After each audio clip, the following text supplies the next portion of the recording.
Are you looking to level up your author business? Are you pounding your head against a wall, wondering what your next step should be? Then join me, Daniel Wilcox. And me, Sacha Black, as we haul ass each week in a bid to level up. Level up!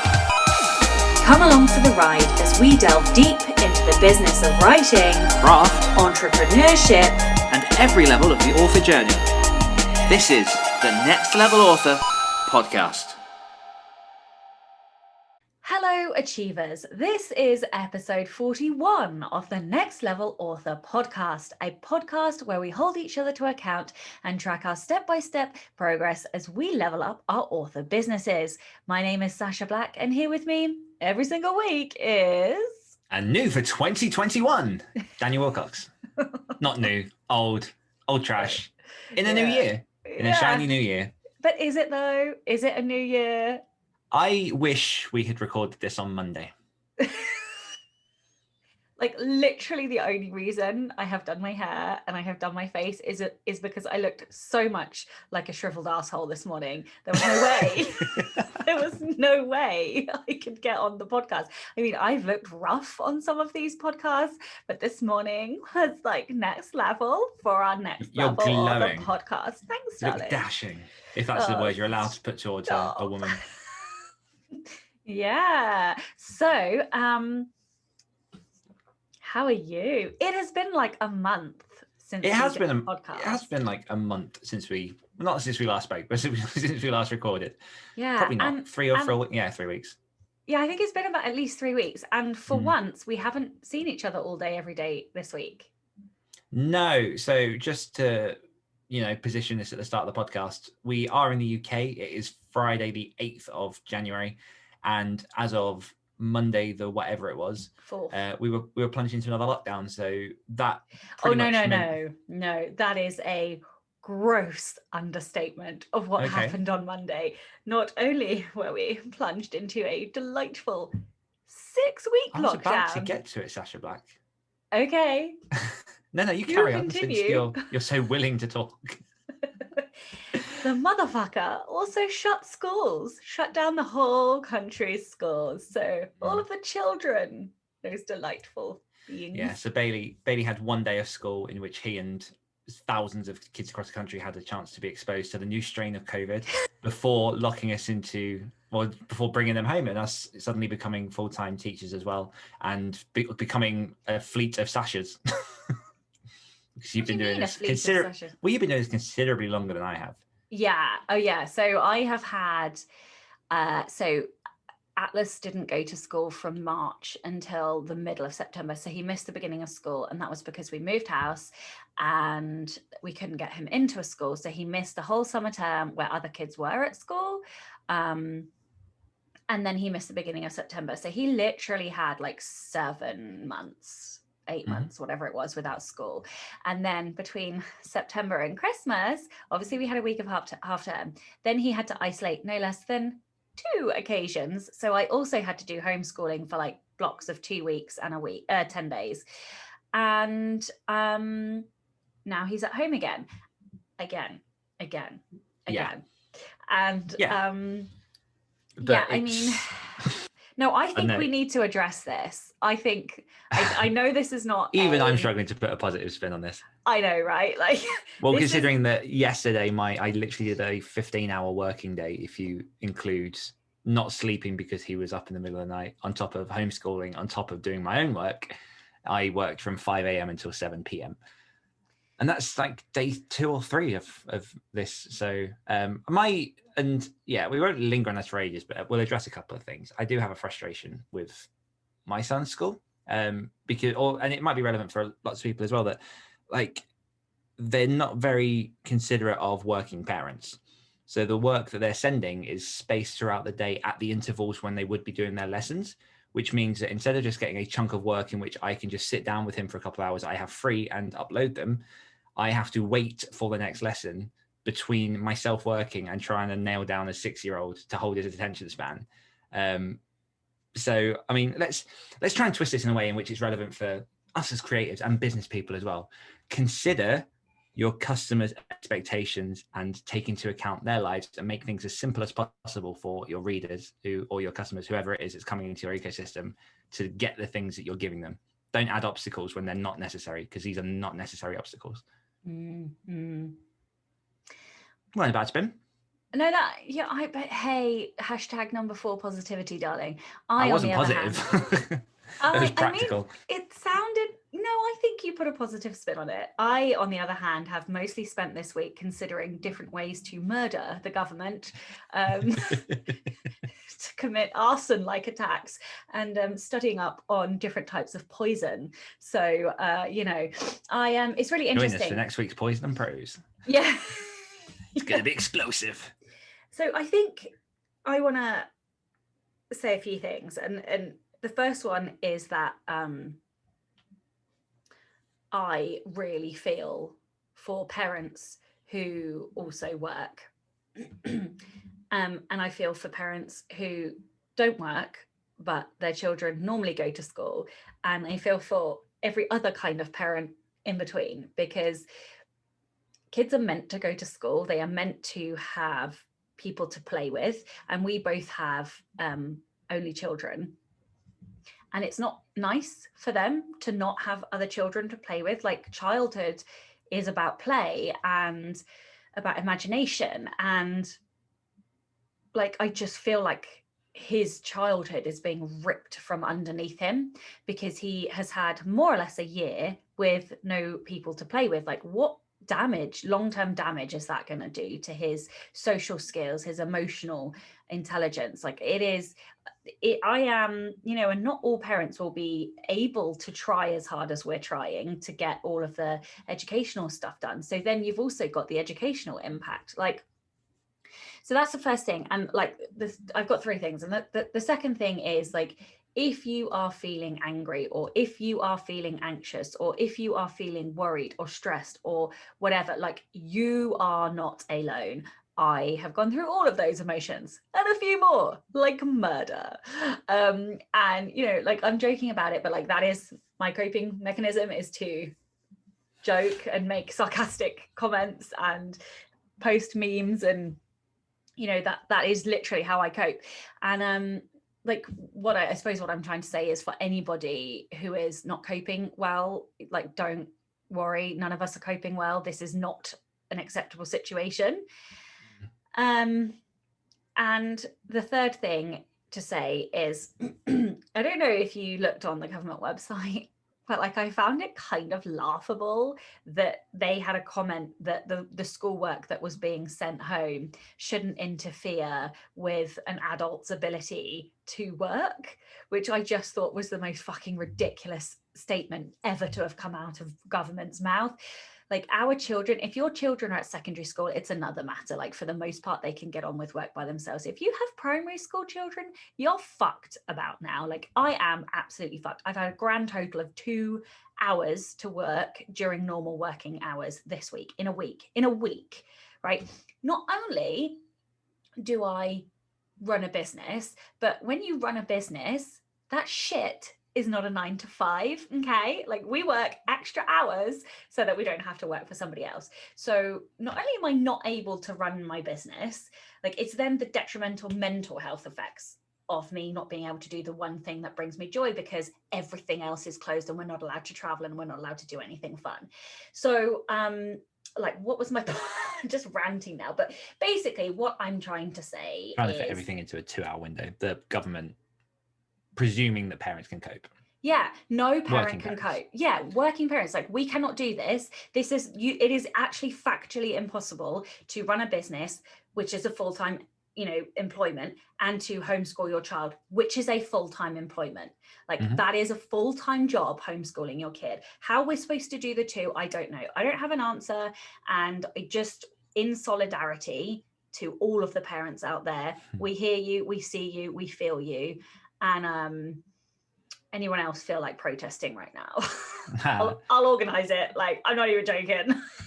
I will say that I can repeat a little bit of, because one of our first ever episodes for NLA wasn't long into the first lockdown. Yeah. And I think considering that this has been going on worldwide, and obviously people are in different stages and different levels of lockdown and whatnot, like it's 9 coming 10 months of this. So there's a sense of normalcy almost to some of the day-to-day based off of what it's been for the last 10 months. But this isn't normal.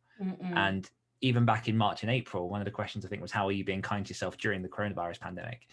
And back then it was remembering that this isn't normal and you can only do your best. And obviously we all want to exceed at most of the stuff that we do. That's why we're all next level authors, plug.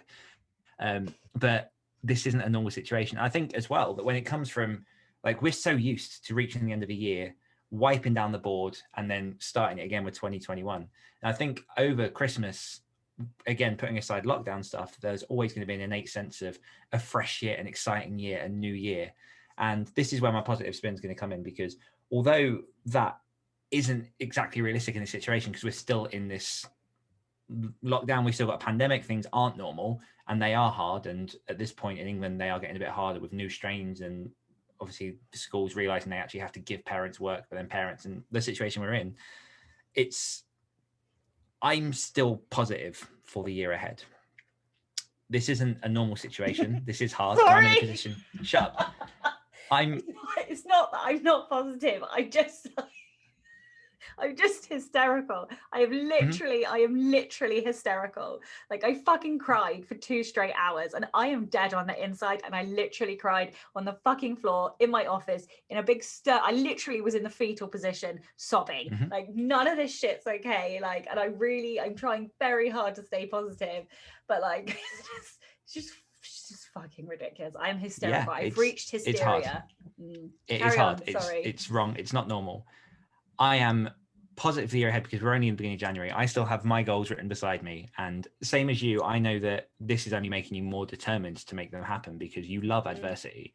Well, in a sense, maybe like there are some limits, but like we're still in a fresh year. We've still got lots of new stuff that we can do. Although this lockdown, for UK people specifically, and I know that worldwide there's other things going on, but I don't know the ins and outs of where everyone is at. For the UK specifically, this too shall pass. I am positive about that. Like, that is one thing. I know not everybody can do it, but I'm almost using Boris as a scapegoat. But this is I think this is part of my competition strength, that I have to have somebody to beat, and right now I literally want to fucking pummel his face in, and so I am like this is what I was saying about, this is how different we are, because I'm sat there like when he was giving his speech, I was like, obviously like the content in that is a pisser. But I was watching again, he looks tired. This cannot be an easy situation for him to be in. You've got to consider all of the individuals all working together to make this decision. Oh my God. Because it's not solely his decision. He's a representative of that cabinet. Yeah. This is how our minds work. Because I know that you're just like, here's a person, let me punch him. This is wrong. Yeah, literally. I'm like, I feel bad because I don't want, like, don't get me wrong, I don't want to like push bad energy his way or anything, but I definitely need a thing to achieve in spite of, like, I definitely cope. Like, I was texting some of shout out to Chris and Caitlin, because I was saying that it's a bit of a paradox for me because I work really well under stress and under pressure, and when I'm put under intense stress and pressure, I tend to get funnier because my coping mechanism is sarcasm and jokes, and which literally means it is the perfect time and situation for me to write nonfiction, because that is how I write my nonfiction.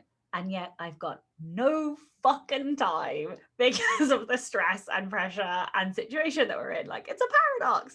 Anyway, I feel like that's what you're doing. I thought that was literally. Anyway, what's something you've enjoyed this week? You know, I am like, I'm like, look, we've literally been talking for like 10,000 hours about fucking Bojo. That's episode 2021. We can do whatever the hell. Well, it's technically not, but we can talk about whatever the hell we want to. This is our show, Sacha. Tell me, how are you feeling? Murderous, darling. Yes, I think you're giving us that. Yeah. So, well, you know, I'm also writing a chapter about death right now, so you know it's not helping my frame of mind. Stab. No. Okay. Success of the week. Do we have a success of the week? Let's have a look. Where are the successes? Level ups. You need to change it to say thingy. I do.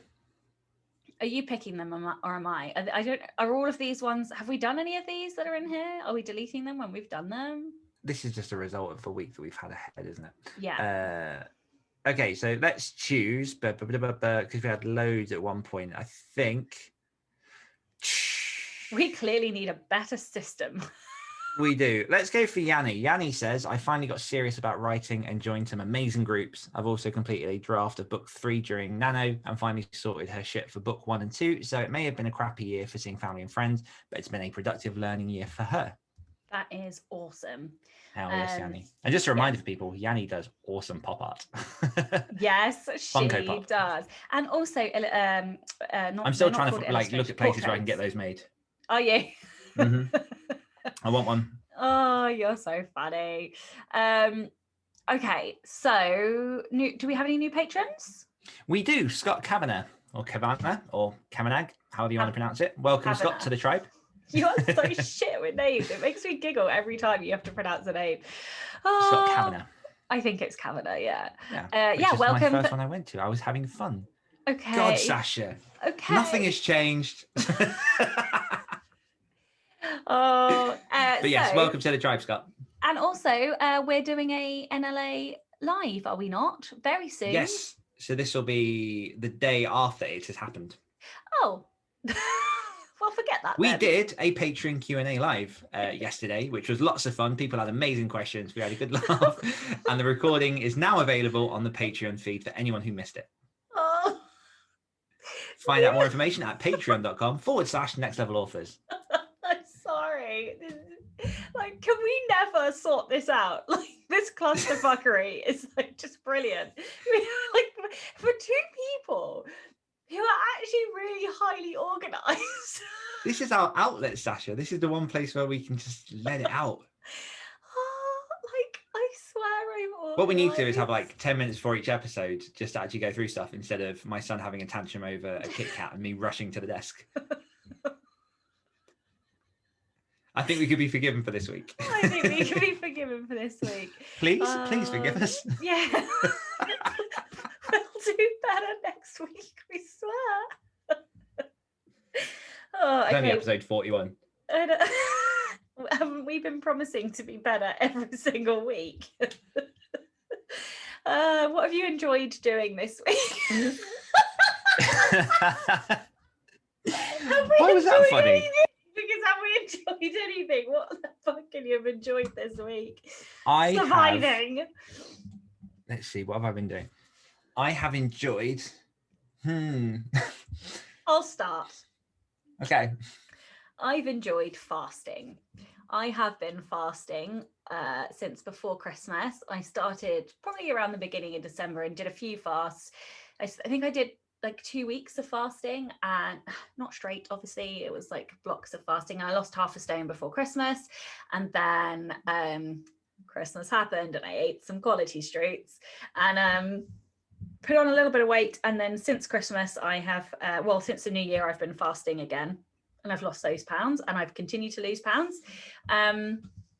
So yeah, and I am really enjoying it. Like, the biggest bit of enjoyment for me is that like, I've stopped thinking about food. I didn't realize how much I thought about food. Like, habit. Yeah, it literally consumed my waking day. And I think part of that is because, like, admittedly, I'm definitely an emotional eater. But also because I'm the chef in the house. So I have to make breakfast, I have to make lunch, I have to make dinner. And because of that, it's like, if I'm not making food, I'm eating food, or I'm tidying food away. And then once I've finished tidying food away and doing all the dishwasher or whatever, I'm then thinking about what the next meal is, because I have to come up with another idea. And it's amazing how much decision fatigue that whole cycle creates. And having basically so I don't eat for 20 hours and then I have a 4-hour window where I can eat, and I usually eat 2 meals. Like, I'll usually start with breakfast and I'll eat dinner and I'll have like a couple of snacks in between.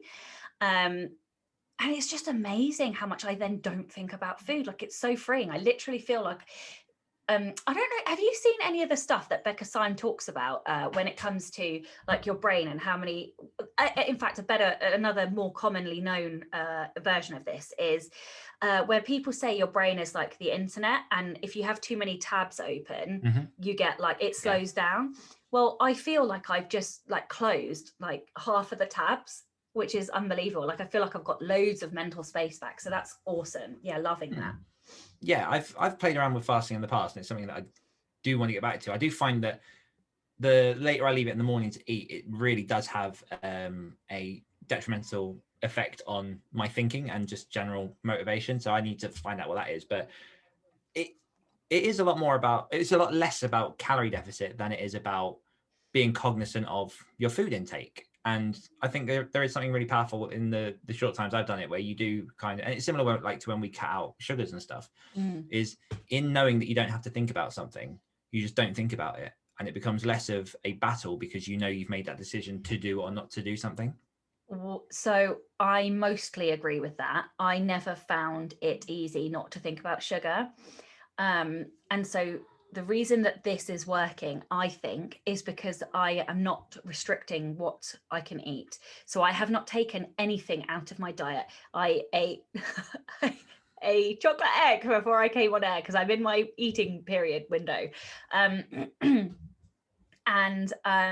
You know, I have had carbs and I've had protein and I've had fats and I've had everything. So I am not restricting what I eat. I'm just changing when I eat. And that has been the mindset shift for me, realizing I'm not controlling or telling myself I can't eat something. It's not the what, it's the when. And that has been the most freeing. Do you know what it does? It makes this so easy because I don't feel like I'm dieting. Well, that's what I mean. It's less about, you've made the decision that that's your window.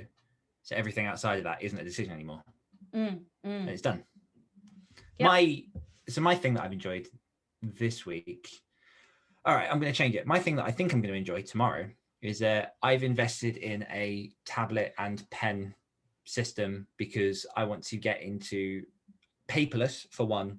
And I also want to, because I'm getting a lot more editing work in terms of my coaching clients, and I've got a lot of editing for my own books that I want to do this year.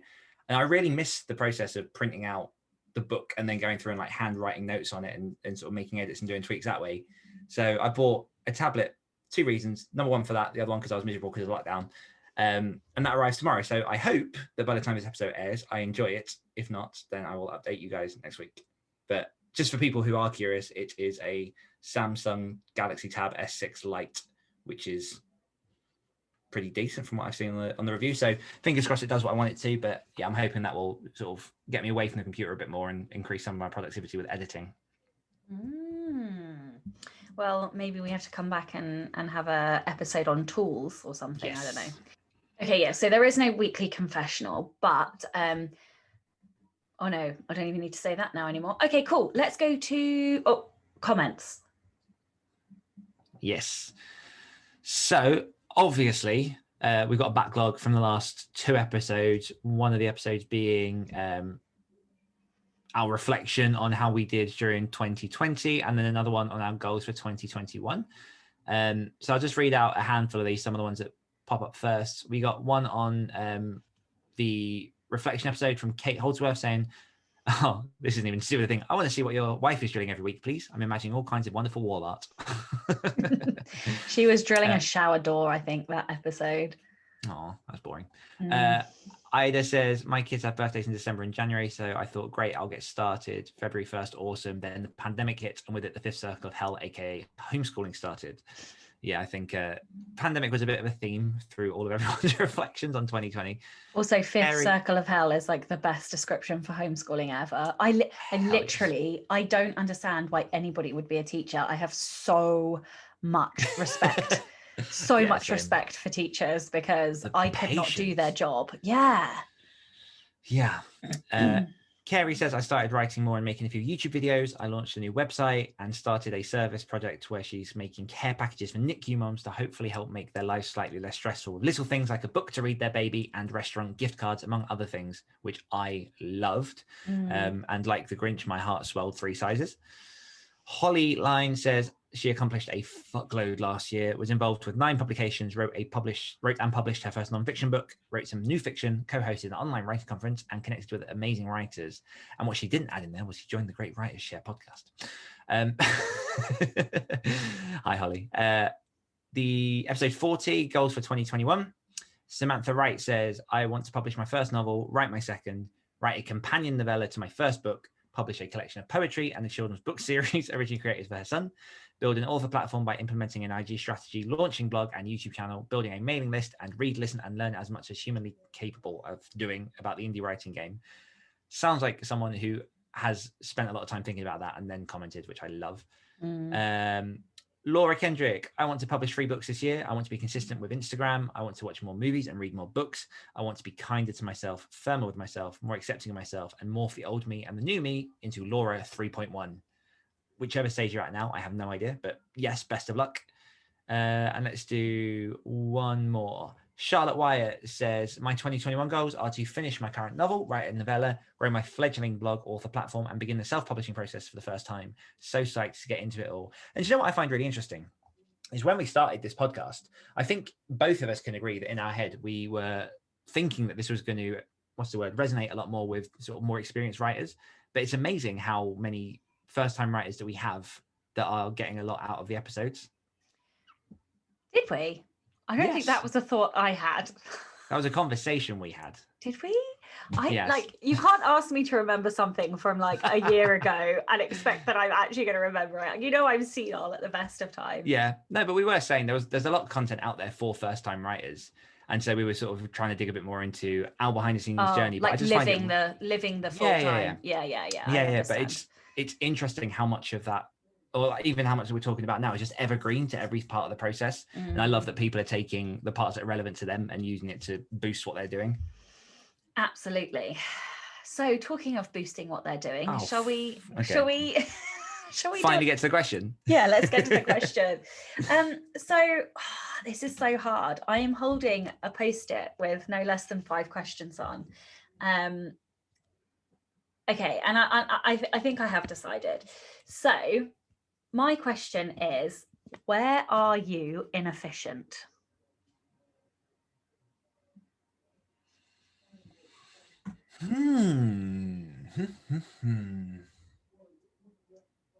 Where am I inefficient?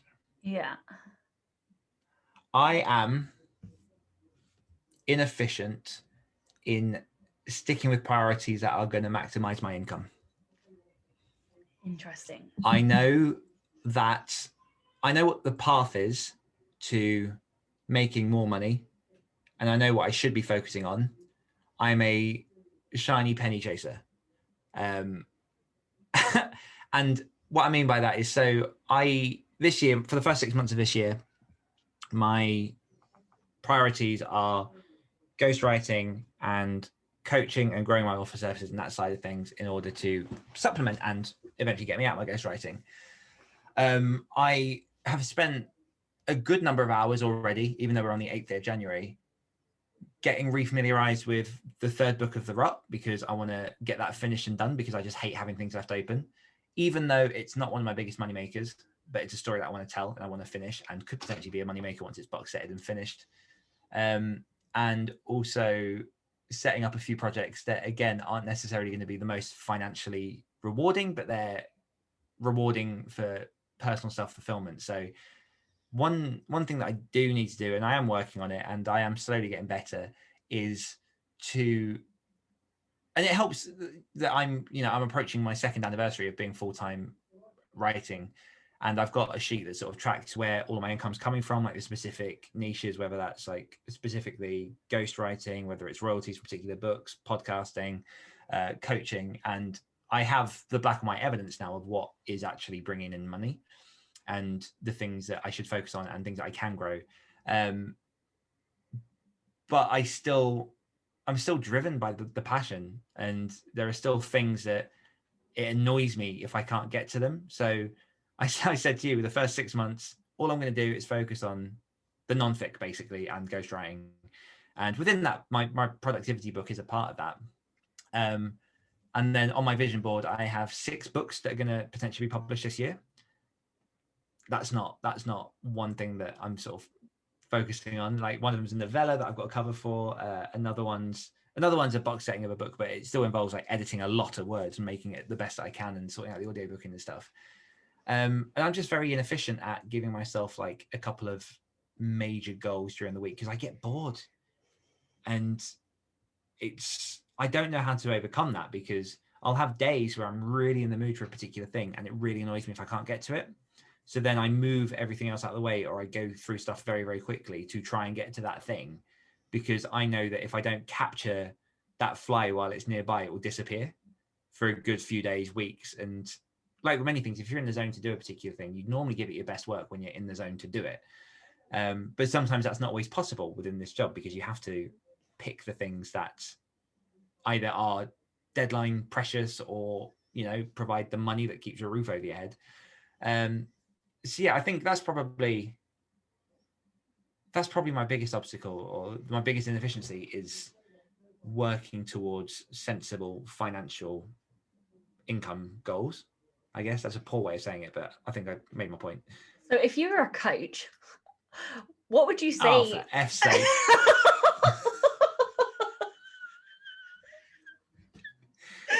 You're literally the worst. I know. That was such a gut punch. I can't help being evil. I literally, Wow. literally, I know, it was such a low blow. Such a low blow. So if you were a coach, what would you say to yourself about that inefficiency? How to fix it?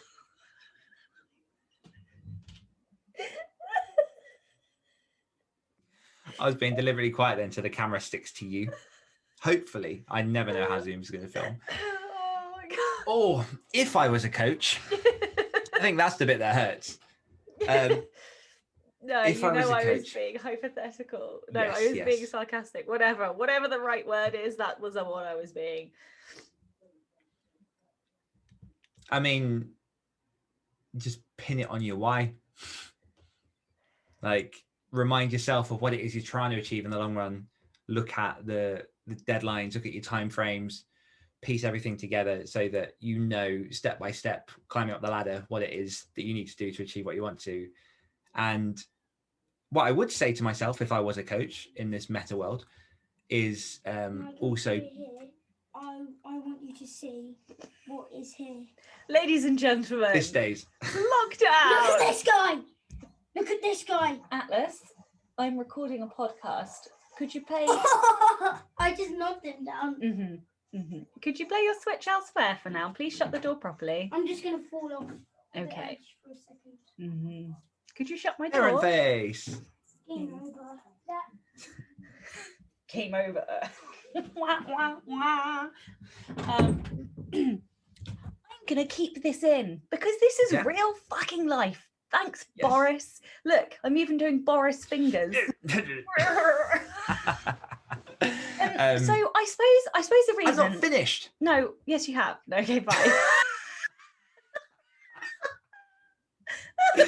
The other thing I would say to myself is to work in moments in which, or time in which you can work on the passion projects, and try and find a divisive time to separate work from play. You can talk now. Oh, what, like a reward or? Yeah. So one thing that I have, or that I did give to myself before lockdown, and this was Monday, so 4 or 5 days ago, is that my evenings... It was only 4 or 5 days ago. Mhm. Are you joking? It feels like No. 3 weeks. Is that my evenings, because I do what I call boot cafes in the evenings now. So the people that join my boot camp, I do a couple of evenings where it's less strict in terms of sprints and things, but it's like semi-social, semi-work. And I've been joining in those. I say those, there've been 2, and I joined in one, in which I'm working on my own stuff just as a bit of fun, like no pressure, just taking all that off and just trying to remind myself of what it is I got into all this for, and sort of my initial process when it was all just for fun. So I'm still trying to like have that as a bit of a moment and a divider between everything else I'm working on. So I suppose, because when I went to ask this question, when I thought about this question, I thought about it in terms of something like that we could commit to cutting out or stopping doing, or like trying to create a new process, because for me, this podcast is about like that accountability to like get better and improve our businesses. So like if we are being inefficient with something, then surely we have to find a way to be more efficient with it. I don't know, like, yeah, so I don't know whether maybe we have that discussion offline or whatever, but like if that is an acknowledged inefficiency that you have, then I think we have to commit, and I haven't confessed mine yet, but we have to commit to doing something about it. Yeah, I'm totally fine with that. I do find that I like to think that I'm fairly self-aware at what I'm strong at and what I'm weak at. I'm not perfect. I say that outright. So there's always an element of I'm aware of where my pitfalls are. I'm also aware of limited time and where you can try and invest to try and get things better.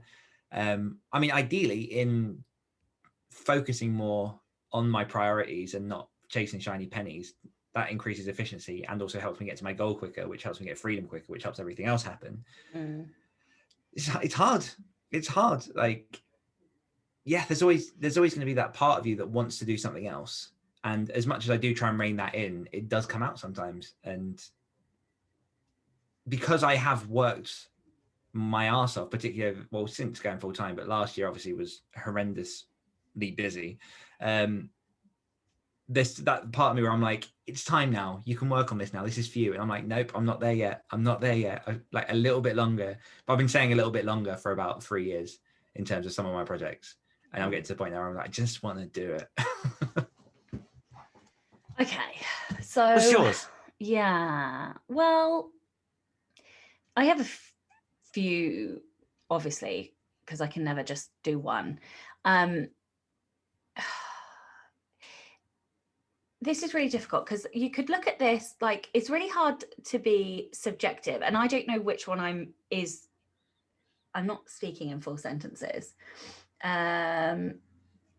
So one of them is my mailing list. Like, I know I am not efficient with mailing because I'm so unbelievably sporadic.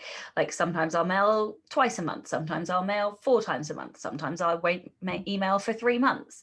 And that's not really okay. It's not helpful. It's not helpful to my open rates, all of the rest of that stuff.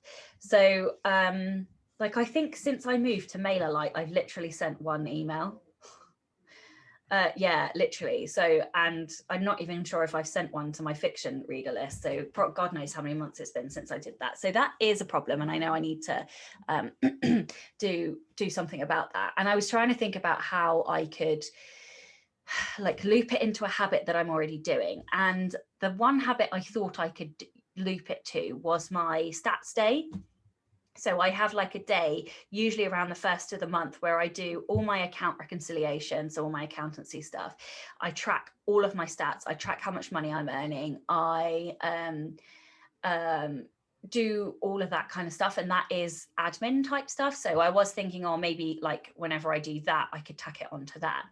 But then there are other things that I think I'm not super efficient with. So another one is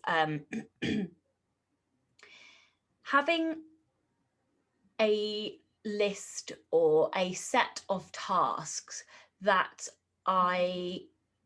don't fill my brain. So I don't want to hold them in my brain. I would have to get them on a piece of paper somewhere or whatever, on my whiteboard, that are short and small and that could fill small gaps of time. Because I find it very difficult to fill. I find it very difficult to fill like these small bits of time. So for example, before this podcast, Bailey had a tantrum and I was waiting not very long, but maybe like, let's just say 10 minutes, because I sat down. And I sat down a little bit early as well. Well, I could have done something in those 10 minutes, but because the thing I'm working on today is my book, I hadn't got any other tasks that that were fresh in my mind, and I didn't have a list to look at to do that. So I feel like that might be one inefficiency, to get, small things off my list. And there was a third one, but I can't remember what it is. It may have been, that was it. Consolidating my learning. So learning is really important to me. And it's important to me, one, because it gives me energy pennies, two, because I actually really like geeking out about craft, and three, because it's also an input mechanism for me to then be able to write nonfiction books. Like if I don't, like, unless I am continuously studying and improving my own craft, how can I help others to improve their craft? So like, it's really important for me. And this has come up a number of times, and so everybody will have heard me talking about my desire to do this in the next year. But because I haven't done that consolidation action for so long, it's been literally, I haven't done anything for like donkeys, like maybe 2 or 3 years. I don't have a process in place for like setting aside the time to do it and you know, like doing it. So I feel like I've got 3 areas where I'm inefficient.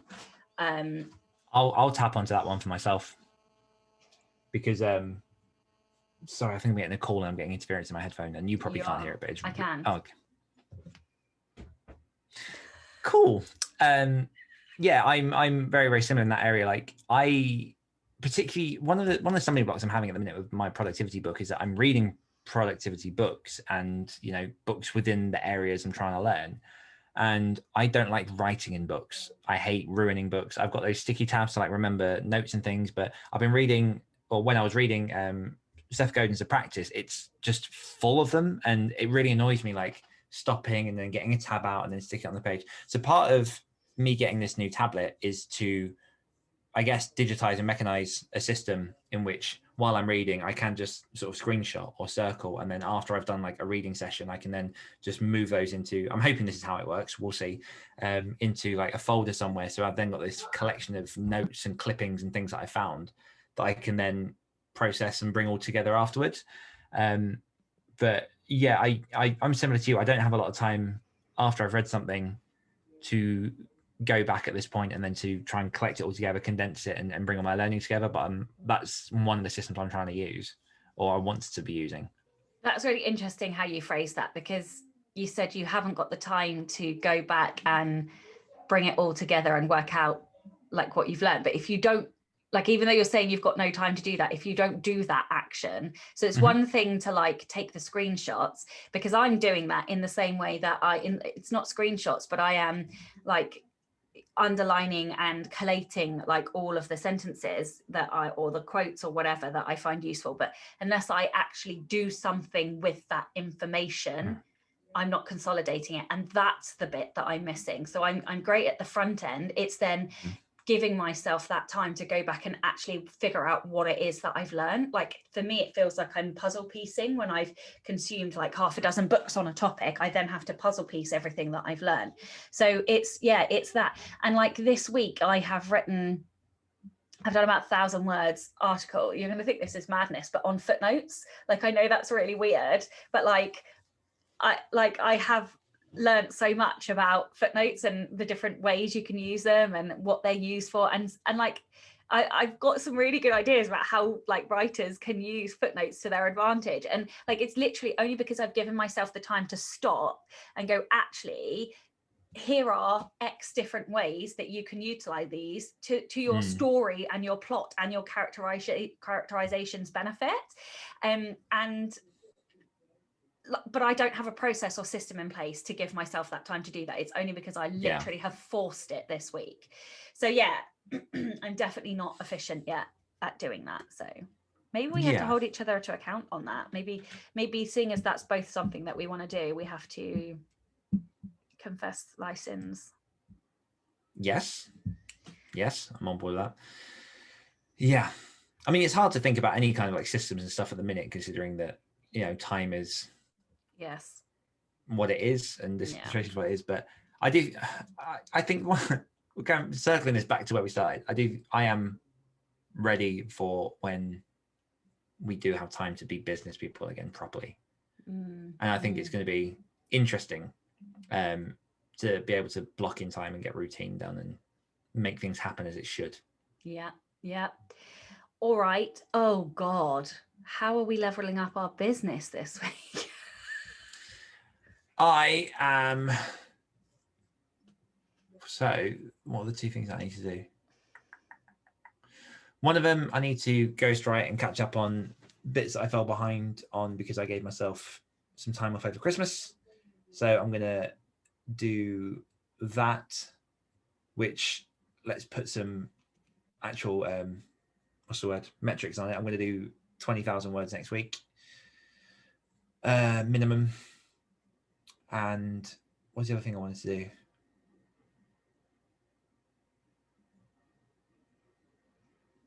Have you got anything? Because I might come back for my second one. Yeah, I'm literally just going to continue working on side characters. I want to get it done. I'm going to have my... Oh, go on, say, you finish. No, it's fine. You just talk over me. No, I'm joking. Used to everyone else talking over you. Go on. I've got on my board social media plan. It won't be a full social media plan, but I'll be rolling out like consistent new branding for my social media channels to make them all pretty and professional with particular content that I need to be making more use of in advertising. Social media rollout. Is that what we're calling it? Yeah. That's also my accountability thing for the Level Up Challenge, which we should mention before we can wrap up to. Yeah. So my challenge, I don't even know if I'm going to get my challenge done. I was supposed to record audio because I swapped, obviously. And this week that has been impossible. I'm hoping. Good thing there's no forfeit on these ones. I know, right? I'm hoping. Or should there be? Patreons will put a poll up. Oh, do you know what I didn't do? I didn't put the poll up to see if you failed. Oh, you've got away with that. You got away with that. It's too late now. Well, Brett says no, so I trust Brett. Whatever. God, everyone's too nice. You would not have let me get away with that, can I just add? I think I might have, considering the clusterfuckery of last year. I beg to differ, but okay. I don't even know what I was going to say. What was I going to say? Oh, yeah, the audio. We'll see. Hopefully this week I'll be able to do it. But anyway. Question of the week, audience question. Where are you inefficient and what are you going to do about it? I don't think either of us decided what we were going to do about it. We just asked we just said where we were inefficient. What are we going to do about it? We said we'd potentially talk off air about holding to each other's account. So we did. Guess we'll do that. Yeah. Bye. Bye. Hungry for more? If you enjoyed this podcast, you can hear more of my angelic accent and Dan's dulcet tones on our other podcasts. For more of me, check out the Great Writer Share podcast. For more of me, listen to the Rebel Author podcast. We'll be back next week holding each other to account as Dan and Sacha become next level authors. Hello, achievers. Oh, bollocks. What episode is this? Is it episode 37?